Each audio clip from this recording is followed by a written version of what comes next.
Hello everyone, সবাই কেমন আছো? আশা করছি ভালো আছো, আমিও ভালো আছি। দেখো আজকে হচ্ছে সিমলাতে আমরা যে ঘুরতে গিয়েছিলাম কুফরিতে, ওখানে একটা বড় জু ছিল। এবার জুটা যতটা বড় আমরা ভেবেছিলাম তার চেয়ে অনেক গুণ বেশি বড়। ফার্স্টে ঢুকে দেখো একটা মজার ঘটনা ঘটেছে। এই যে দেখছো, ঢুকে দেখছি এইগুলো। আমরা ভাবছি মা, এইগুলো দেখার জন্য 130 রুপিস দিলাম বলে আমরা সবাই আপসেট হয়ে গিয়েছিলাম। কিন্তু তারপরে তো মেন টুইস্টটা, আমরা তারপর ফোন করেছি আমাদের যে ম্যানেজার ছিল, গ্রুপ ম্যানেজার, যে এরকম শুধুমাত্র এই কিছু মডেল দেখে আমরা চলে যাব, মানে মডেলের গায়ে পুরনো ইয়ে ছিল। তখন উনি বললে যে না, পাশ দিয়ে যাও, দেখো রাস্তা আছে বলে আমরা পাশ দিয়ে গিয়ে দেখছি বিশাল বড় এরিয়া জুড়ে জুটা, মানে বিশাল বড়। আর আমরা তো গেছিলাম ফেব্রুয়ারিতে, তখন চারিদিকেই বরফ ছিল। দেখো জুটাতেও পুরো বরফ ভর্তি, চারিদিকে বরফ, মানে জুটাতে মানে পুরো বরফে ঢেকে গেছিলো পুরো। আর আমরা মানে ভাবতে পারিনি যে জুটা এত বড়।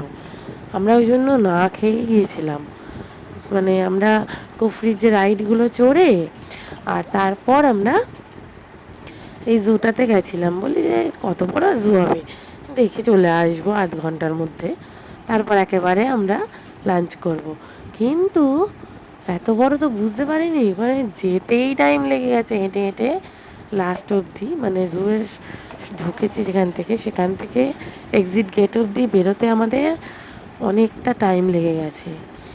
আর আমরা ঢুকেছিলাম উল্টো, এক্সিট দিয়ে ঢুকেছিলাম ভুল করে, সেই জন্য আমাদের আবার এদিকেই ব্যাক করতে হয়েছিল। এবার সুতরাং আমাদের টাইম অনেকটাই লেগে গিয়েছিল, অনেক অনেক যেতে লেগেছিল প্রায় 40 মিনিট।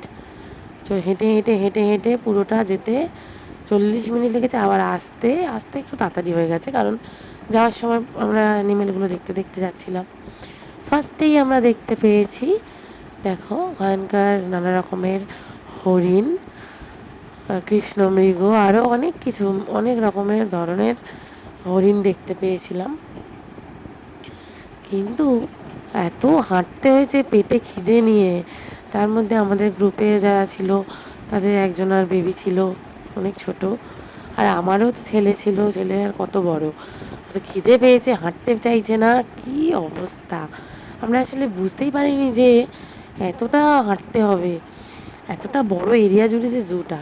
তোমরা কারা কারা সিমলায় মানে কুফরিতে গিয়ে এই জুটা গেছো বা স্কিপ করে গেছো, সেটা কিন্তু কমেন্টে জানিও। আমি তো শুনেছি অনেকেই যায় না এটাতে, ভাবে ছোট জু আর কি করব।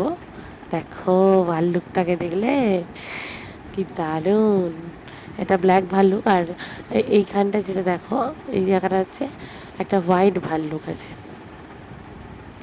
ওই দেখো, জুম করে দেখালাম, দেখো ওই দেখো শুয়ে আছে, দেখছো গাছের গোড়ায়, হোয়াইট, ওটা হচ্ছে হোয়াইট না, ঠিক ব্রাউন টাইপের, পুরো পিওর হোয়াইট না, অফ হোয়াইট। আমরা ভাল্লুক দেখার পর তারপর নেক্সট যাব চিতাবাঘ দেখতে, যেটার জন্যই এতটা হাঁটা। আমরা ফার্স্ট থেকেই দেখছি শুধু চারিদিকে লেখা টাইগার, টাইগার আছে, চিতাবাঘ আছে, সাবধান, মানে এরকম বোর্ড দেওয়া ছিল। সেই জন্য দূর আমরা বলছি শুধু হরিণ ভর্তি, বাঘটা কিছুই নেই, দূর ফালতু হাঁটছি এত। তারপর যখন এই চিতাবাঘটা দেখেছি মনটা পুরো শান্তি, দারুণ চিতাবাঘটা, মানে উফ। শুধু চিতাবাঘ আর ভাল্লুকের আমি ভিডিও দেবো, দেখো তোমরা। জুটা অনেকই বড়, শেষে 12 জন ছিল, আমরা যাইনি। কেমন লাগলো ভিডিওটা জানিও সবাই, থ্যাংক ইউ।